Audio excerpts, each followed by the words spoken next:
Let me ask you, because this is also happening against the backdrop of really a lot of uncertainty in Ottawa at the federal government. And, Justin Trudeau will be speaking today, but as we know, he has announced he is resigning as leader of the Liberal Party. There will be a race for the Liberal leadership and then an election before October.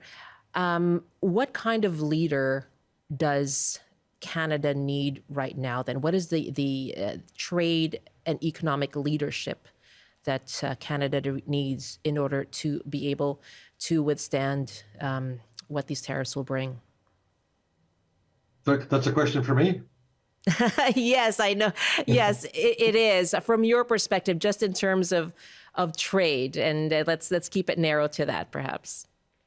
Yeah, well, it's not going to be easy for anyone. Yeah. So it's not an easy situation. Obviously, Justin Trudeau has lost a lot of support in Canada, and it's not that not that well regarded in the United States. So, but his time's over.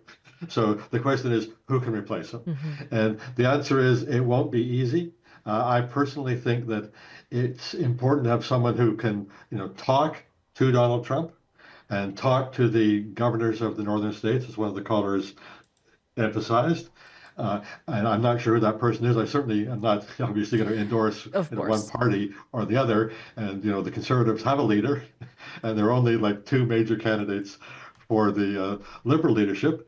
What approach would you like that leader to take, whomever it will be? Okay, well, I think that, as one of the callers said, I think that it's important for that leader to act as though he or she is willing to meet, Donald Trump halfway. Say, look, okay, you're complaining about immigration flows across the border. Yeah, you're right. We have been lax in enforcing border enforcement. We have been lax. That's something we want to fix, and we will fix it. And there are some other issues where you can say, look, okay, Mr. Trump or President Trump, we are going to meet you halfway. Let's talk sensibly about it and see if we can make progress. And Trump might be happy to say, okay, I declare victory. I told them what they needed to do. They did it. Great. And now we can have lower tariffs. That's one possible outcome. So, but I should say, someone who can talk to Trump and is willing to talk to Trump and not just posture for a Canadian audience, I think is important.